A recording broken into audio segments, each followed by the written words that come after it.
All right, today we are here with editor Chris Young. Chris, tell me a little bit about yourself. Hi. Well, I'm an editor. I'm from Orange County, California. I live in Los Angeles. That's awesome. I know Chris from back at AFI, and we worked on actually a project together with director Santiago called The Mm. Fair. Yeah, that was my first thesis film. And since then, Chris has been working on documentaries and films as an editor. Why don't you tell us a little bit about that experience? Yeah. Well, my first movie's out right now. That one took a little bit. Met with that director right after, well, actually during grad school, and he shared the script for that project with me. And me and him kind of we worked. I'm not just an editor on the film, I'm also a story editor on the film, and we worked on this script together. And I thought it would be like a way for me to get in the chair, and it was. And it was a wonderful experience. And um yeah, it's a good I'm very happy with the work that we did together, actually. Yeah. Now, as an editor, one of the things that what are some of the things that you look for in collaborators? Often, do you get reached out to before production starts, or are they midway through production, towards the end of a production? So that's ideal. I mean, you want to have an opportunity to help guide the movie as early as possible. Editing is doesn't just start after photography is finished. Actually, in my opinion, the director is kind of like the first editor. If you think of it as a way, they're choosing where the camera goes. What's not shot is just as important as what is shot, and it kind of tells you, it informs the voice of the movie. And editing is the language of filmmaking, and the director is the one who kind of helps us choose the voice in which that language comes out, and the editor is just at the end kind of helping shape that voice. So for you, do you prefer to be prefer to be brought on at the very beginning, which is awesome, but realistically, or I shouldn't say realistically, unfortunately, sometimes you're Mm. brought on towards the end. How does that change your creative process? It changes a little bit. You have a little bit more objectivity when you're brought on later, which can be a boon in one sense, and in on the other sense, it's you have a lot of catching up to do in terms of asking questions, figuring out what's important to your director or whoever's running the ship. Usually on a feature film, it's the director. And so, why don't you talk about a little bit about the different types of projects that you worked on? At film school, you edited narrative films, so like Mm, movies, but you also break sure. into other editing work as well. And do you have a preference in what you like to do, or how do you see yourself evolving as an editor in the space? That's a really good question. At least for me personally, I try not to have any one particular genre that I dive into, whether it's horror or comedy or drama. I definitely tend to live in drama land, but I've also done some documentary work. I Documentary is an interesting animal because the editor is the writer of that project at the same time as they are the editor. So it's a very different uh, creative challenge being an editor of a documentary than it is being the editor of a scripted project, where it feels more like, you're given, with the scripted project, you're given the paint to work with, and with the documentary you can add paint. You can say, oh, I want, a green instead of a turquoise, right? And you can go and kind of shape your painting that way. So for you, would you say that the in the documentary worlds and in the film worlds, how does that relate to cost for an editor? Would you say that documentaries is um, more expensive for producers, so that way they can heavy up in post than it is in narrative? Well, sure, it depends, right? Because some scripted projects have have a much higher budget than I would say that your average documentary would. I think on average, probably a scripted project um, with actors that you would recognize, right, is maybe a little bit better funded than a documentary would be. But on the flip side, more of the budget would go to the editor because documentaries are a long schedule for the editor. So it's more of a longer term job, which can be pretty stable for an editor compared to a scripted project, which you can only be on payroll for 6 months compared to a documentary editor, which might be on for a year. So it's kind of a little different. Yeah, which leads right into the next question. So when you're working with an editor for a documentary, for instance, you definitely want to talk with them way ahead of time. But in addition, you're speaking like, let's say, what, 6 months to a year Yeah, for post production editing. correct. Yeah. And so, budgeting for that could mean that it's going to be pretty much in docs. You're having up more in post production than you are actually in the like in narrative films. You do heavy up in post production, but you also covering a lot of other things, particularly in production, like wardrobe, locations. Well, yeah, I mean, on a scripted project, you have to pay your actors, right? Oh, And that's a big one. That's a big one. on a documentary, you're not necessarily paying your subjects, right? That might be true, right? I'm not saying it's not done. It definitely depends on who you're filming, right? But you can't get away with not paying the people that you're photographing on a scripted project. That's so true. That is so Yeah. true. Right on. Okay, so for when it sounds like to me, you really do enjoy editing documentaries and narratives. So you're not really specific to one genre. Your experience in editing the different types of films that you've worked on, like documentary, that you particularly spend more time on that because you become the writer in that instance in supporting the director. Yeah, can I expand on that a little? Yeah, for sure. It's also when you choose a documentary as an editor, it's also a more careful decision, right? Mm. Because like in the same way that if you're writing something, you have to have confidence that you have a voice to tell something specific, to tell a specific story, right? To have a point of view. And if you're editing a documentary, right, very similarly, you want to make sure that you're hiring someone who can accurately tell and accurately write from the point of view that is important for your story. So, hiring an editor for a documentary is a very different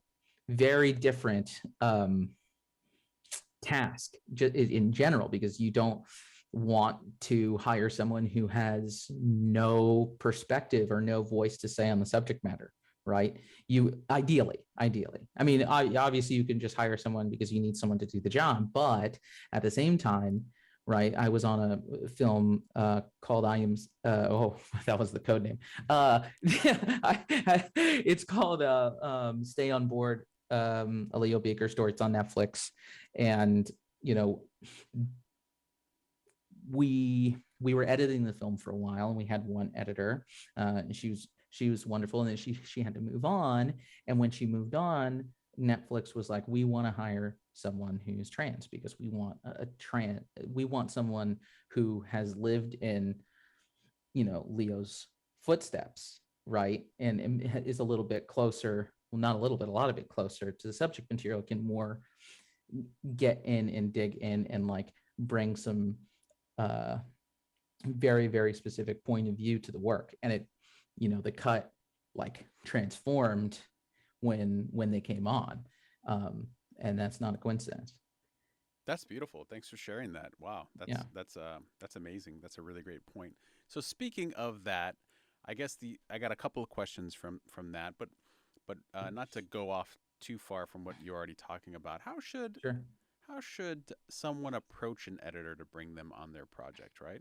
Like, for instance, I'd imagine that people at the point in time, like we talked about, ideally before you're already reaching out to editors, but right when we say, okay, we got an idea and we want to bring Chris on, we want to reach out to editors and we want to bring this on. Look at Chris. Typically, they either get you by a reference, your website, Mm. maybe from credits, and they're like, I like this film. Let's call this person." So you get the call. How should that conversation go?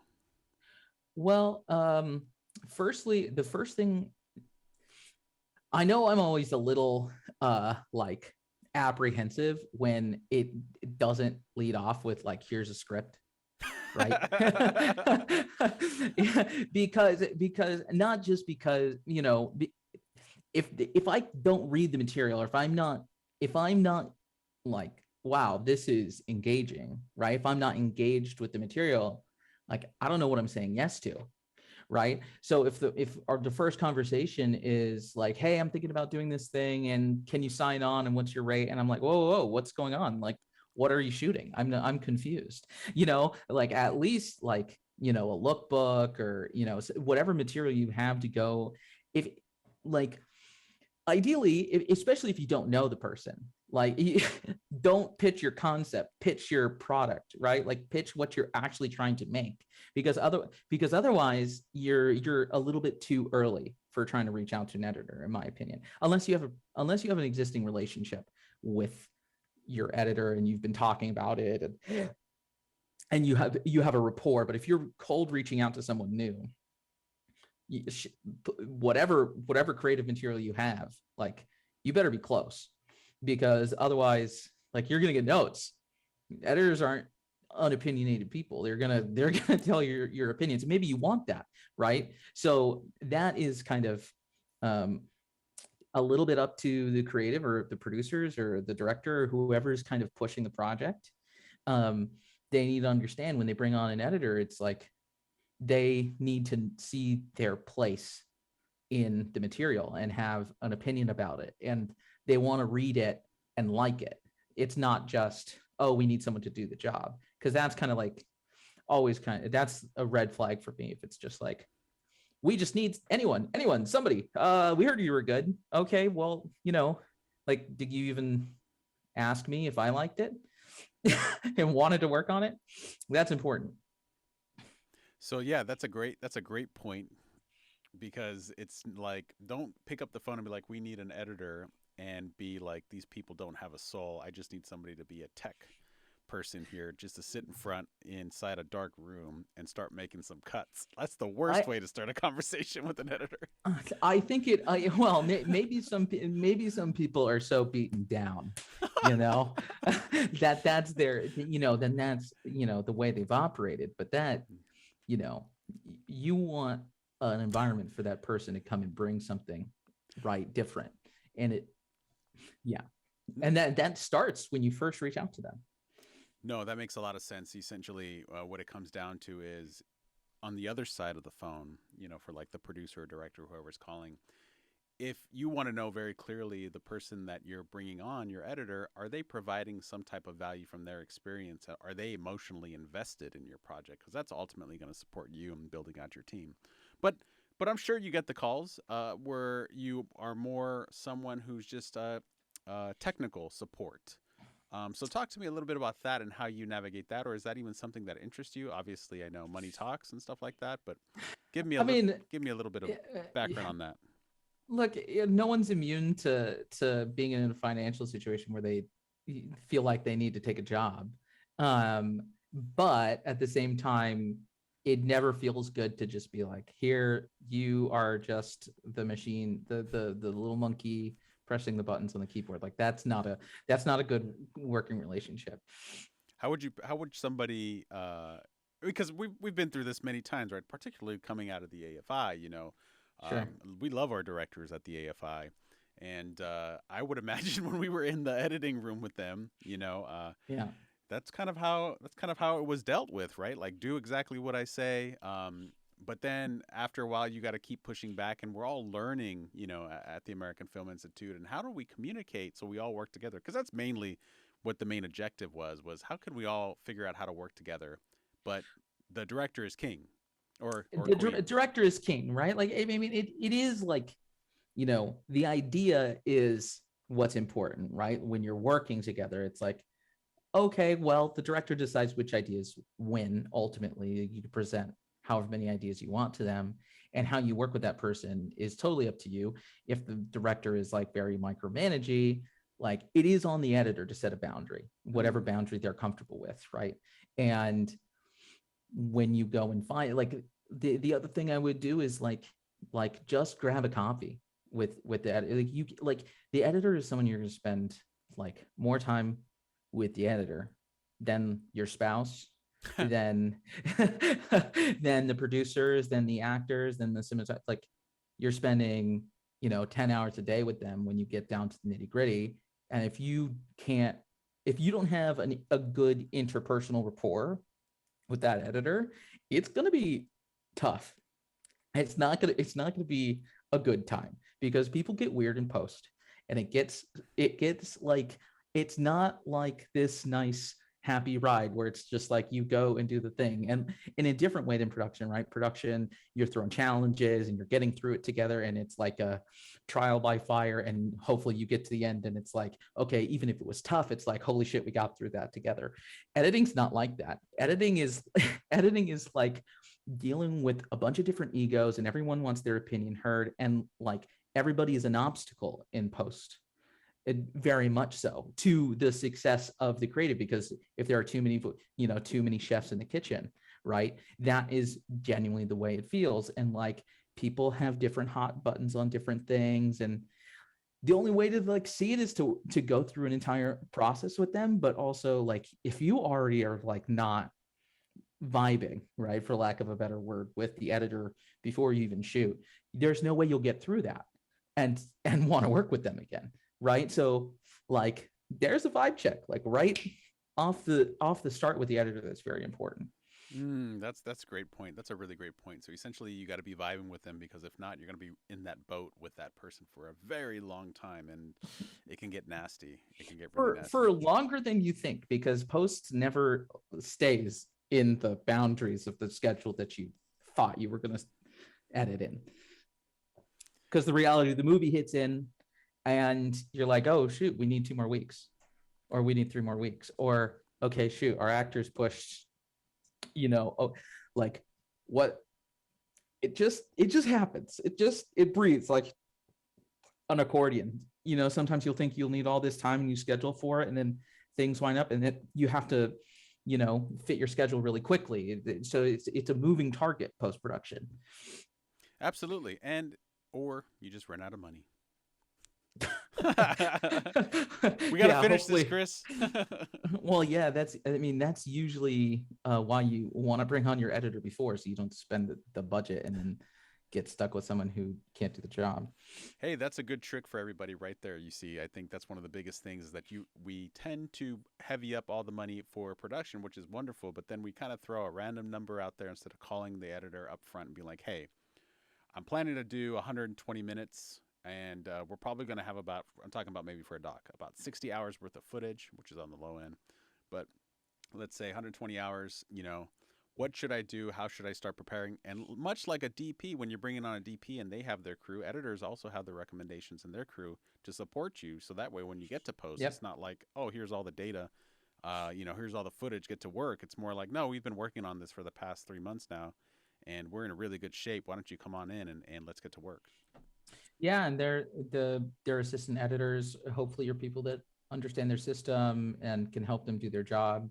And an editor isn't an isolated person working by themselves. That's a bad situation Yeah, normally. yeah. Tell me a little bit about the different types of people you would find on a post production crew for like editors and in your department. Well, mostly you would get. I mean, it does depend on the scale of the project, right? Like, Say a you feature know, doc.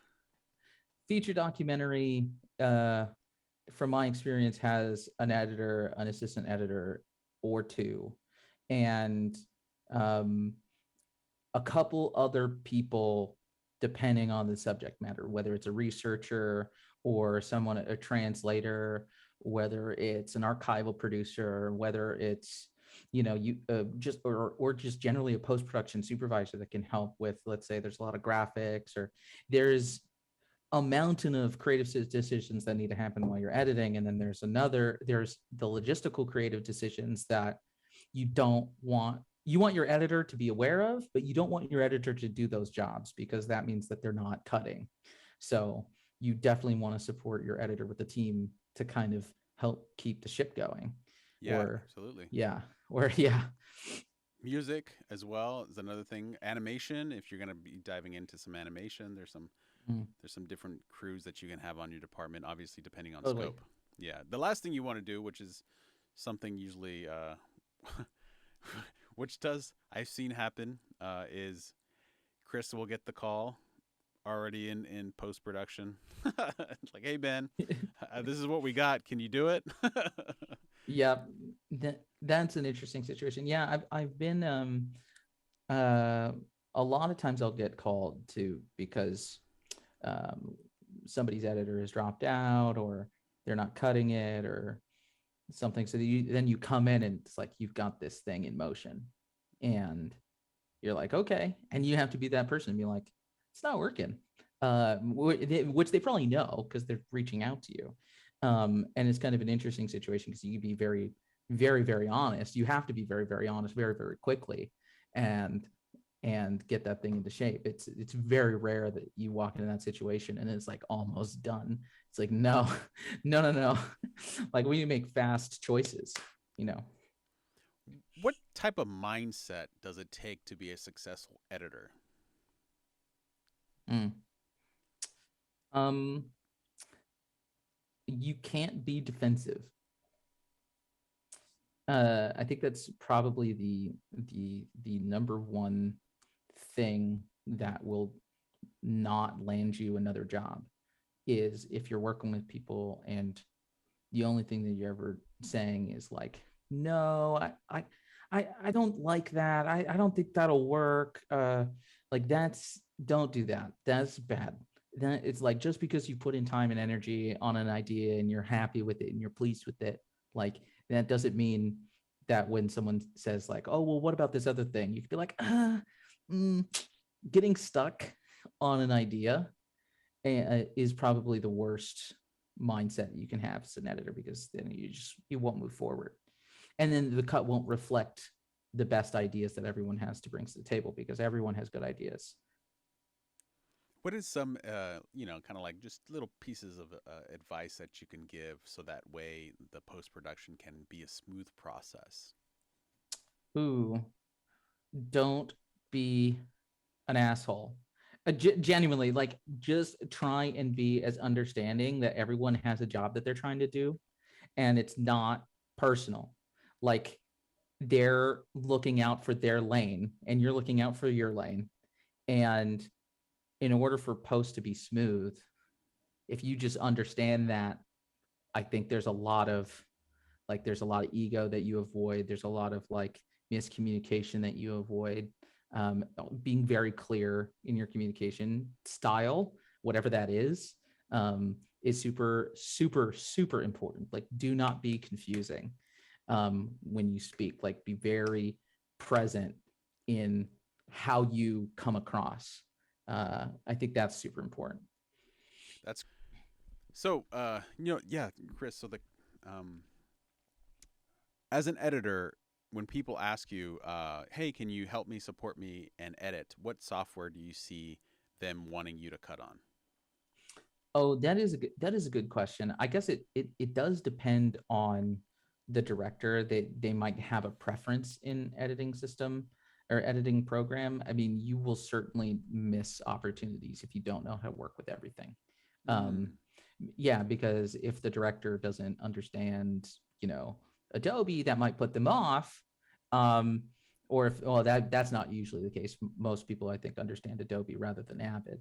Um, and I definitely try and push the people that I work with to work on Avid. I just personal bias. I don't like Adobe as much as Avid. If they had a child, then that would be interesting. But right now they don't. They're separate. They're currently divorced, and they're not getting together. So yeah, Avid is, um, I think, the better creative tool than Adobe is personally for editing, and for every assistant editor that I work with that's actually been an assistant editor knows the pain of delivering films with Adobe versus Avid. So yeah, there's a whole workflow that is established and works and is good in Avid, and is annoying and painful and stupid with Adobe. But they're For both relatively the similar speed of cutting. Avid's a little faster, in my opinion. for instance, what type of workflows? I mean, obviously, Avid is been known like industry standard, right? And these other ones are just trying to Sure. come in. What kind of workflow issues? With Adobe, Mm-hmm. it's really nitty gritty. Like it's It's all about it's time, right? honestly It's all about it's time. on it is yeah it's honestly like integrating workarounds and things not working normally or expected, and having to do some additional troubleshooting, and Adobe is has a lot of that, but they're really good for um things like graphics. If you have a highly graphics integrated project or doing a lot of title work, and Adobe's faster for that kind of creative work. But so, which is why you see people edit on Adobe for YouTube content, for television sometimes, on a lot of documentaries, because it's very easy to just bring in any kind of mixed media. But yeah, anyways. No, And that's with awesome. something a little bit more formal, and for the longer in runtime you get, the better Avid becomes. Yeah, it's all about saving that time, right? For the editor, time is the name of the game, and Adobe has come a long way for sure. But Actually, there's one superpower that digital editing. The superpower of digital editing is redundancy. It's not speed. I mean, speed is a byproduct, but the fact that you can copy and paste your work and duplicate your choices and say, oh, well, I'm just going to go whoop and try another version and save it. And we can always go back to that other version. That is the superpower of digital filmmaking, right? Is that you can iterate and you can iterate and you can iterate and you can, you can log these things and you can take advantage of ones and zeros and all of that. So it's not actually speed, it's redundancy. that's awesome, Chris. Well, hey, bud, thank you so much for taking the time to chat with us a little bit about you and yourself and what you do, and Sure. sharing, the beautiful work that you do as an editor. I just any little last comments you'd like to share before we leave? Um, Fix it in pre-production. And that's the man. That's the editor right there. Well, thank you so much, Chris. Yeah, no worries.